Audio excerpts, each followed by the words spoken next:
कौशल प्रदेश, जिसकी स्थापना वैवस्वत मनु ने की थी, पवित्र सरयू नदी के तट पर स्थित है। सुंदर एवं समृद्ध अयोध्या नगरी इस प्रदेश की राजधानी है। वैवस्वत मनु के वंश में अनेक शूरवीर, पराक्रमी, प्रतिभाशाली तथा यशस्वी राजा हुए, जिनमें से राजा दशरथ भी एक थे। राजा दशरथ वेदों की मर्मज्ञ, धर्मप्राण, दयालु, रणकुशल और प्रजापालक थे। उनके राज्य में प्रजा कष्ट रहित, सत्यनिष्ठ एवं ईश्वर भक्त थी। उनके राज्य में किसी का किसी के भी प्रति द्वेष भाव का सर्वथा अभाव था। एक दिन दर्पण में अपने कृष्णवर्ण केशों के मध्य एक श्वेत रंग के केश को देखकर महाराज दशरथ विचार करने लगे कि अब मेरे यौवन के दिनों का अंत निकट है और अब तक मैं निःसंतान हूं। मेरा वंश आगे कैसे बढ़ेगा तथा किसी उत्तराधिकारी के अभाव में राज्य का क्या होगा। इस प्रकार विचार करके उन्होंने पुत्र प्राप्ति हेतु पुत्रेष्ठ यज्ञ करने का संकल्प किया। अपने कुलगुरु वशिष्ठ जी को बुलाकर उन्होंने अपना मंतव्य बताया तथा यज्ञ के लिए उचित विधान बताने की प्रार्थना की। उनके विचारों को उचित तथा युक्तियुक्त जानकर गुरु वशिष्ठ जी बोले, हे राजन, पुत्रेष्ठी यज्ञ करने से अवश्य ही आपकी मनोकामना पूर्ण होगी, ऐसा मेरा विश्वास है। अतः आप शीघ्रातिशीघ्र अश्वमेध यज्ञ करने तथा इसके लिए एक सुंदर श्यामकरण अश्व छोड़ने की व्यवस्था करें। गुरु वशिष्ठ की मंत्रणा के अनुसार शीघ्र ही महाराज दशरथ ने सरयू नदी के उत्तरी तट पर सुसज्जित एवं अत्यंत मनोरम यज्ञशाला का निर्माण करवाया तथा मंत्रियों और सेवकों को सारी व्यवस्था करने की आज्ञा देकर महाराज दशरथ ने रनिवास में जाकर अपनी तीनों रानियों कौशल्या, कैकेयी और सुमित्रा को यह शुभ समाचार सुनाया। महाराज के वचनों को सुनकर सभी रानियां प्रसन्न हो गईं। मंत्रीगणों तथा सेवकों ने महाराज की आज्ञानुसार श्यामकरण घोड़ा चतुरंगिनी सेना के साथ छुड़वा दिया। महाराज दशरथ ने देश देशांतर के मनस्वी, तपस्वी, विद्वान ऋषि मुनियों तथा वेद विज्ञ प्रकार पंडितों को यज्ञ संपन्न कराने के लिए बुलावा भेज दिया। निश्चित समय आने पर समस्त अभ्यागतों के साथ महाराज दशरथ अपने गुरु वशिष्ठ जी तथा अपने परम मित्र अंग देश के अधिपति लोभपाद के जामाता रिंग ऋषि को लेकर यज्ञ मंडप में पधारे। इस प्रकार महान यज्ञ का विधिवत शुभारंभ किया गया। संपूर्ण वातावरण वेदों की ऋचाओं के उच्च स्वर में पाठ से गूंजने तथा समिधा की सुगंध से महकने लगा। समस्त पंडितों, ब्राह्मणों, ऋषियों आदि को यथोचित धन धान्य, गौ आदि भेंट करके सादर विदा करने के साथ यज्ञ की समाप्ति हुई। राजा दशरथ ने यज्ञ के प्रसाद चरा को अपने महल में ले जाकर अपनी तीनों रानियों में वितरित कर दिया। प्रसाद ग्रहण करने के परिणाम स्वरूप परमपिता परमात्मा की कृपा से तीनों रानियों ने गर्भ धारण किया। जब चैत्र मास के शुक्ल पक्ष की नवमी तिथि को पुनर्वसु नक्षत्र में सूर्य, मंगल, शनि, बृहस्पति तथा शुक्र अपने अपने उच्च स्थानों में विराजमान थे, कर्क लग्न का उदय होते ही महाराज दशरथ की बड़ी रानी कौशल्या के गर्भ से एक शिशु का जन्म हुआ, जो कि श्यामवर्ण, अत्यंत तेजोमय, परम कांतिवान तथा अद्भुत सौंदर्यशाली था। उस शिशु को देखने वाले ठगे से रह जाते थे। इसके पश्चात शुभ नक्षत्रों और शुभ घड़ी में महारानी कैकेयी के एक तथा तीसरी रानी सुमित्रा के 2 तेजस्वी पुत्रों का जन्म हुआ। संपूर्ण राज्य में आनंद मनाया जाने लगा। महाराज के 4 पुत्रों के जन्म के उल्लास में गंधर्व गान करने लगे और अप्सराएं नृत्य करने लगी। देवता अपने विमानों में बैठकर पुष्प वर्षा करने लगे। महाराज ने उन्मुक्त हस्त से राजद्वार पर आए हुए भाट, चारण तथा आशीर्वाद देने वाले ब्राह्मणों और याचकों को दान दक्षिणादि पुरस्कार में प्रजाजनों को धन धान्य तथा दरबारियों को रत्न, आभूषण तथा उपाधियां प्रदान किया गया। चारों पुत्रों का नामकरण संस्कार महर्षि वशिष्ठ के द्वारा कराया गया तथा उनके नाम रामचंद्र, भरत, लक्ष्मण और शत्रुघ्न रखे गए।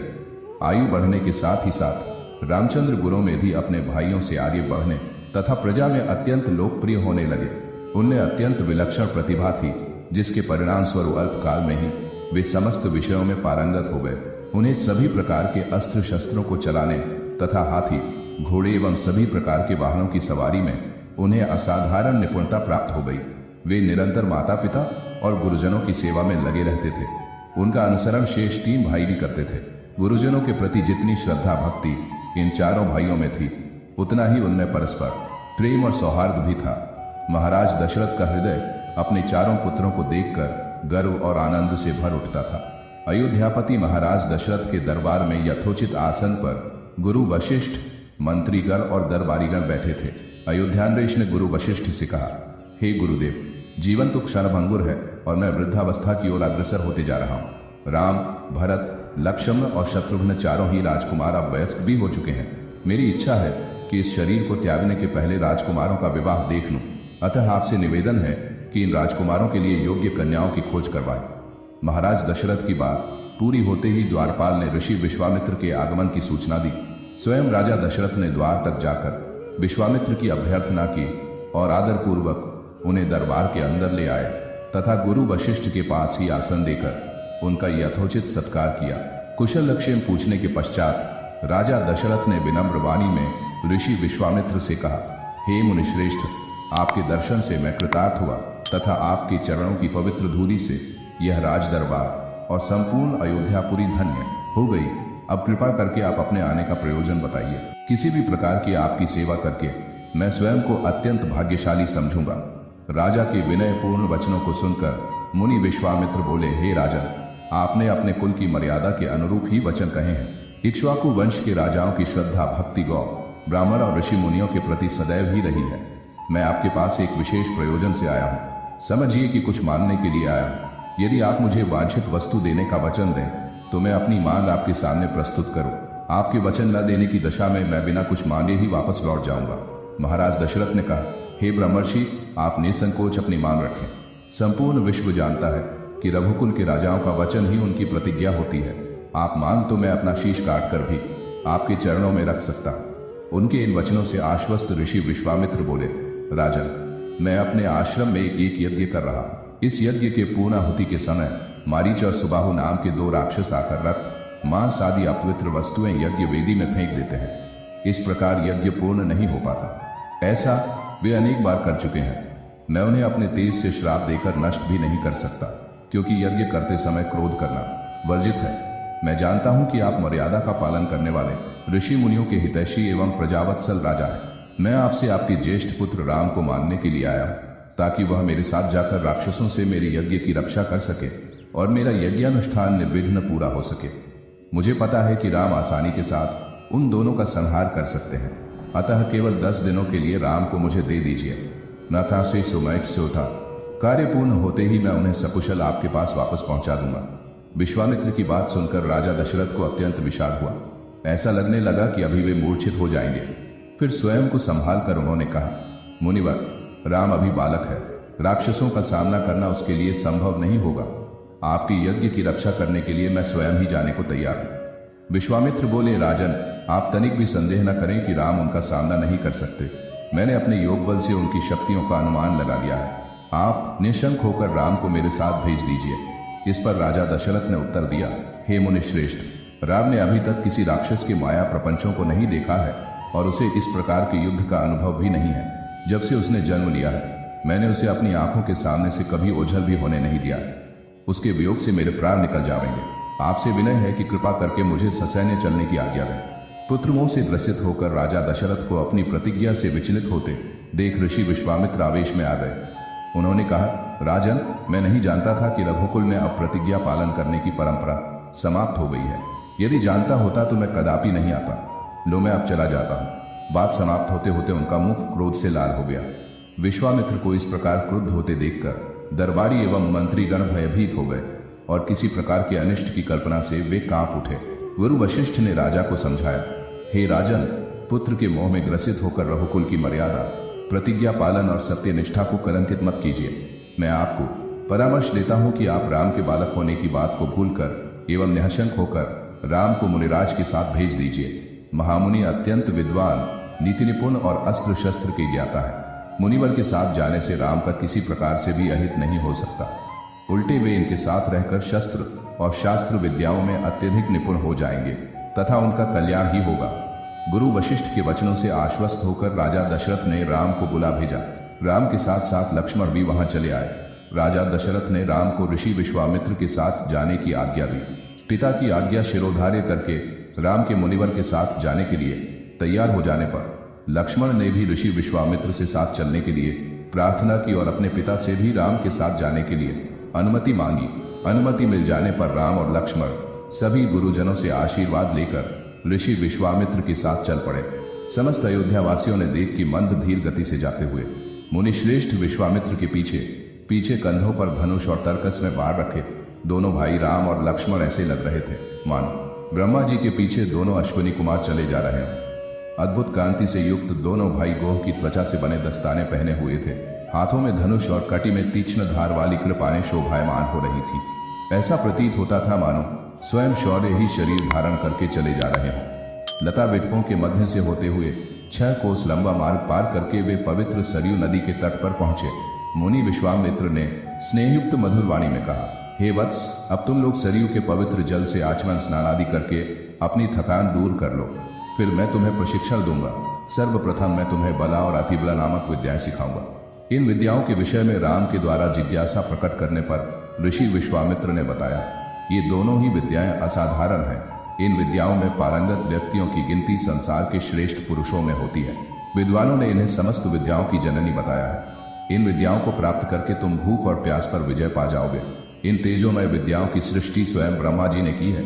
इन विद्याओं को पाने का अधिकारी समझकर मैं तुम्हें इन्हें प्रदान कर रहा हूँ। राम और लक्ष्मण के स्नान आदि से निवृत्त होने के पश्चात विश्वामित्र जी ने उन्हें इन विद्याओं की दीक्षा दी। इन विद्याओं के प्राप्त हो जाने पर उनके मुखमंडल पर अद्भुत कांति आ गई। तीनों ने सरयू तट पर ही विश्राम किया। गुरु की सेवा करने के पश्चात दोनों भाई तृण शैयाओं पर सो गए। दूसरे दिन ब्राह्म मुहूर्त में निद्रा त्याग कर मुनि विश्वामित्र तृण शैयाओं पर विश्राम करते हुए राम और लक्ष्मण के पास जाकर बोले, हे राम और लक्ष्मण, जागो, रात्रि समाप्त हो गई है।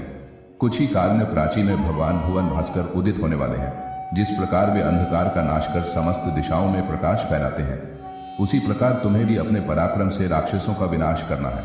नित्य कर्म से निवृत्त हो, संध्या उपासना करो, अग्निहोत्रादि से देवताओं को प्रसन्न करो, आलस्य को त्यागो और शीघ्र उठ जाओ, क्योंकि अब सोने का समय नहीं है। गुरु की आज्ञा प्राप्त होते ही दोनों भाइयों ने शैया त्याग दिया और नित्य कर्म एवं स्नान ध्यान आदि से निवृत्त होकर मुनिवर के साथ गंगा तट की ओर चल दिए। वे गंगा और सरयू के संगम, जहां पर ऋषि मुनियों तथा तपस्वियों के शांत व सुंदर आश्रम बने हुए थे, पर पहुंचे। एक अत्यधिक सुंदर आश्रम को देखकर रामचंद्र ने गुरु विश्वामित्र से पूछा, हे गुरुवर, यह परम रमणीक आश्रम किन महर्षि का निवास स्थान है? राम के प्रश्न के उत्तर में ऋषि विश्वामित्र ने बताया, हे राम हितहर, ये एक विशेष आश्रम है। पूर्व काल में कैलाशपति महादेव ने यहाँ घोर तपस्या की थी। संपूर्ण विश्व उनकी तपस्या को देखकर विचलित हो उठा था। उनकी तपस्या से देवराज इंद्र भयभीत हो गए और उन्होंने शंकर जी के तप को भंग करने का निश्चय किया। इस कार्य के लिए उन्होंने कामदेव को नियुक्त कर दिया। भगवान शिव पर कामदेव ने कई बार छोड़े, जिससे उनकी तपस्या में बाधा पड़ी। क्रुद्ध होकर महादेव ने अपना तीसरा नेत्र खोल दिया। उस तीसरे नेत्र की तेजोमयी ज्वाला से जलकर कामदेव भस्म हो गए। देवता होने के कारण कामदेव की मृत्यु नहीं हुई, केवल शरीर ही नष्ट हुआ। इस प्रकार अंग नष्ट हो जाने के कारण उसका नाम अनंग हो गया और इस स्थान का नाम अंगदेश पड़ गया। ये भगवान शिव का आश्रम है, किंतु भगवान शिव के द्वारा यहाँ पर कामदेव को भस्म कर देने के कारण इसे कामदेव का आश्रम भी कहते हैं। गुरु विश्वामित्र की आदेशानुसार सभी ने वहीं रात्रि विश्राम करने का निश्चय किया। राम और लक्ष्मण दोनों भाइयों ने वन से कंदमूल फल लाकर मुनिवर को समर्पित किए और गुरु के साथ दोनों भाइयों ने प्रसाद ग्रहण किया। तत्पश्चात स्नान, संध्या, उपासना आदि से निवृत्त होकर राम और लक्ष्मण गुरु विश्वामित्र से अनेक प्रकार की कथाएं तथा धार्मिक प्रवचन सुनते रहे।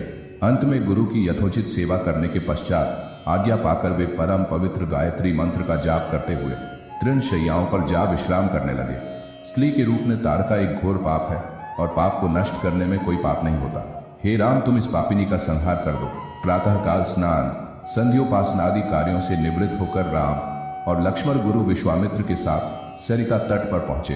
एक वनवासी मुनि ने विश्वामित्र के साथ 2 सुकुमार बालकों को देखा तथा उनका परिचय प्राप्त कर वे एक छोटी सी सुंदर नौका ले आए और विश्वामित्र से बोले, हे मुनिराज, आप इन राजकुमारों के साथ इस नौका पर बैठकर सरिता पार कर लीजिए।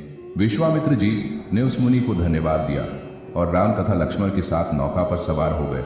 इस प्रकार वे सागर से मिलन की आतुरता में कलकलनाद के साथ दौड़ती जा रही उस नदी को पार कर गए। नदी के उस पार एक भयानक वन था। उस वन को देखकर राम बोले, गुरुदेव, यह वन तो बड़ा भयंकर है।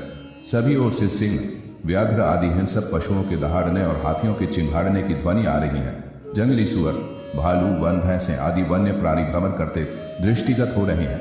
वृक्षों की सघनता के कारण सूर्य का प्रकाश इस वन के भीतर घुसने का साहस नहीं कर पा रहा है और इसी कारणवश चारों ओर अंधकार हो रहा है। इस अति दुर्गम वन का क्या नाम है?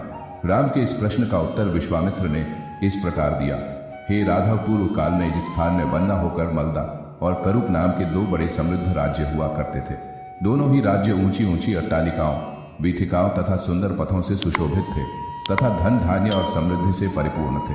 दूर दूर के व्यापारी यहाँ पर व्यापार करने आया करते थे, किंतु तारका नामक एक यक्ष कन्या ने उन दोनों राज्यों का विनाश कर दिया। ऋषि विश्वामित्र ने आगे बताया, तारका कोई साधारण स्त्री न होकर सुंद नाम के राक्षस की पत्नी और मारीच नामक राक्षस की माता है। उसके शरीर में 1000 हाथियों के बराबर बल है और वह अत्यंत पराक्रमी और शक्तिशाली है। इस प्रदेश को नष्ट करने के पश्चात तारका ने अपने पुत्र मारीच के साथ मिलकर यहाँ के समस्त निवासियों को मारकर खा डाला। अब उनके भय से यहाँ 2-2 कोस दूर तक किसी मनुष्य की परछाई भी दिखाई नहीं देती। भूर्वश यदि कोई यहाँ आ भी जाए तो जीवित नहीं लौट पाता। उसी तारका का संहार करने के लिए ही मैं तुम्हें यहाँ लाया हूँ। राम ने आश्चर्य से पूछा, गुरुदेव, स्त्रियां तो कोमल और दुर्बल होती हैं, फिर तारका में 1000 हाथियों का बल कैसे आ गया? ऐसा प्रतीत होता है कि अवश्य कुछ न कुछ रहस्य है। विश्वामित्र बोले, वत्स, तुम्हारा कथन सत्य है और वास्तव में इसके पीछे एक रहस्य है। सुकेतु नाम का एक अत्यंत बलवान यक्ष था।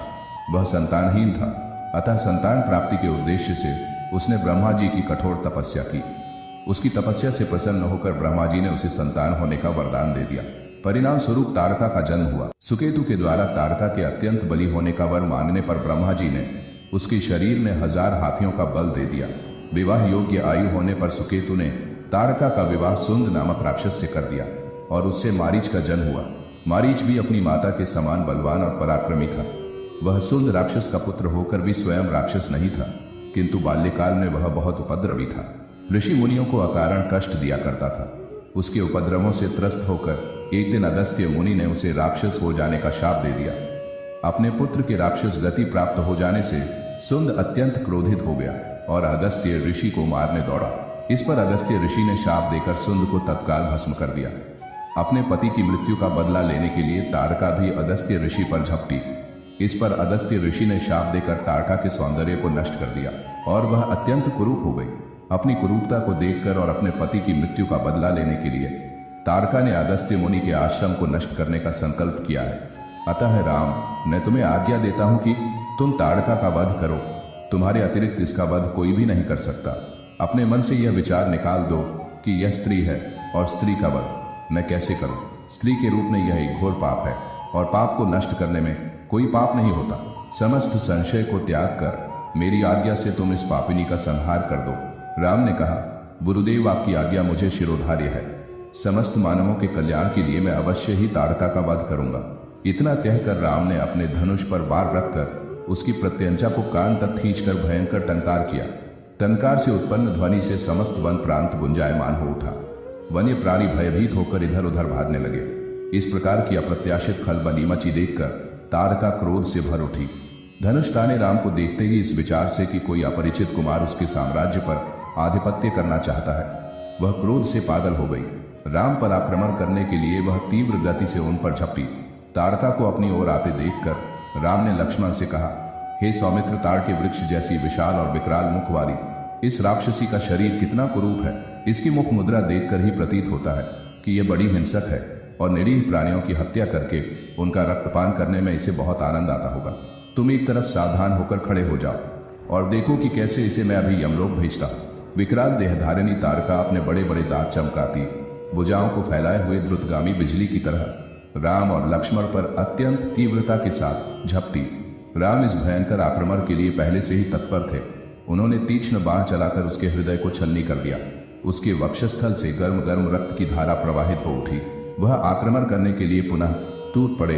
इससे पूर्व ही राम ने एक और बाण चला दिया जो सीधे उसके वक्ष में जाकर लगा। वह पीड़ा से चीखती हुई चक्कर खाकर भूमि पर गिर पड़ी और अगले ही क्षण उसके प्राण पखेरु उड़ गए। राम के इस रण कौशल और तारका की मृत्यु से ऋषि विश्वामित्र अत्यंत प्रसन्न हुए। उनके मुख से रामचंद्र के लिए आशीर्वचन निकलने लगे। गुरु की आज्ञा से वहीं पर सभी ने रात्रि व्यतीत किया। प्रातःकाल उन्होंने देखा कि तारका के आतंक से मुक्ति पा जाने के कारण उस वन की भयंकरता और विकरालता समाप्त हो चुकी है। कुछ समय तक उस वन की शोभा निहारने के उपरांत स्नान पूजन से निवृत्त होकर वे महर्षि विश्वामित्र के आश्रम की ओर चल पड़े।